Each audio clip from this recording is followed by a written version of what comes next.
Hi hello నమస్తే, welcome to my channel. ఎలా ఉన్నారండి? నేనైతే చాలా బాగున్నాను. మరొక కొత్త రెసిపీతో మీ ముందుకు వచ్చాను. మనకు రొటీన్ దోశలు కాకుండా మొక్కజొన్న, మన కార్న్ ఉంటాయి కదండి, మొక్కజొన్నలు మనం మక్క గ్యారెలు చేసుకుంటాం కదా, స్వీట్ కార్న్ కాకుండా వేరేది. ఆ కార్ను మామూలుగా మనం పచ్చివాటితోని కార్న్ దోశ వేసుకుంటాం, కానీ నేనేంటంటే ఎండిన మక్కలు ఉంటాయి కదండి, ఆ ఎండిన మక్కల్ని ఓవర్ నైట్ అంతా సోక్ చేసుకొని ప్రొద్దున ఇలా మిక్సీ పట్టేసుకున్నాను. అసలు ఇవి కూడా చాలా అంటే చాలా బాగుంటుందండి టేస్ట్, డిఫరెంట్ టేస్ట్. పిల్లలు అయితే చాలా ఇష్టంగా తింటారు. ఒక్కసారి ట్రై చేయండి. ఈ దోశపిండి అంతకన్నా ముందే నేను దోశపిండి ప్రిపేర్ చేసుకున్నాను. నార్మల్గా మనం మినపప్పు బియ్యంతో దోశపిండి ప్రిపేర్ చేసుకుంటాం కదండి ఇంట్లో. ఆ దోశపిండిని తీసేసుకొని అందులో ఈ కార్న్ ఏదైతే మనం ఓవర్ నైట్ సోక్ చేసుకొని పేస్ట్ చేసుకున్న కార్న్ ఉంటుందో అది కూడా ఒకటి వేసేసుకొని అందులో కొంచెం సాల్ట్ వేసేసుకొని దోశపిండిలాగా నేను మొత్తము మనకి ఎంతైతే కన్సిస్టెన్సీ కావాలో అలా ప్రిపేర్ చేసేసుకున్నాను.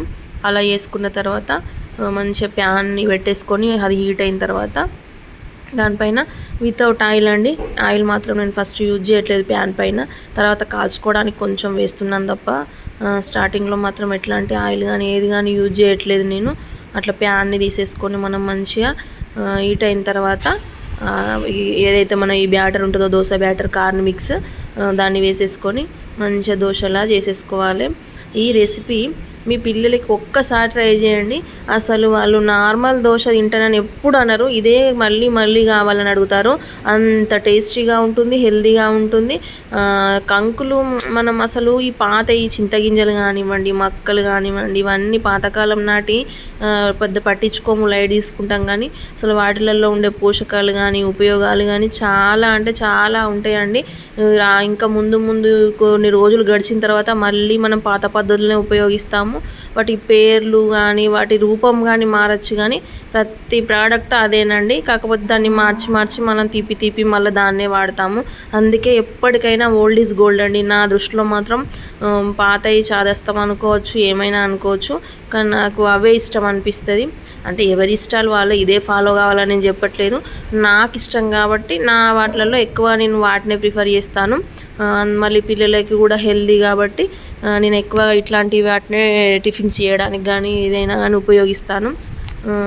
మా నాన్నమ్మ కానివ్వండి, మా అమ్మమ్మ కానివ్వండి, వాళ్ళందరూ ఇవే యూజ్ చేశారు. నేను చూశాను, వాళ్ళ దగ్గర నేర్చుకున్నాను. అందుకే నాకు అవి ఉపయోగపడుతున్నాయి. మీకు కూడా ఇట్లా షేర్ చేస్తే ఏమన్నా ఉపయోగపడుతుందేమో అన్న ఉద్దేశంతో ప్రతి ఒక్క రెసిపీ నేను షేర్ చేస్తున్నాను.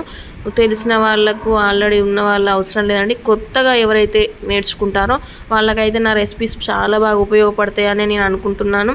చాలా సింపుల్ అండి, ఈజీ. మనము నైట్ మాత్రం సోక్ వేసేసుకొని మిక్సీ పట్టేసుకొని చేసుకుంటే, అంటే ఇది దోశ ఇట్లానే కాకుండా దీన్ని ఆనియన్ కాంబినేషన్లో క్యారెట్, బీట్రూట్, పన్నీరు ఏదైనా మనం పైన చేసేసుకోవచ్చు.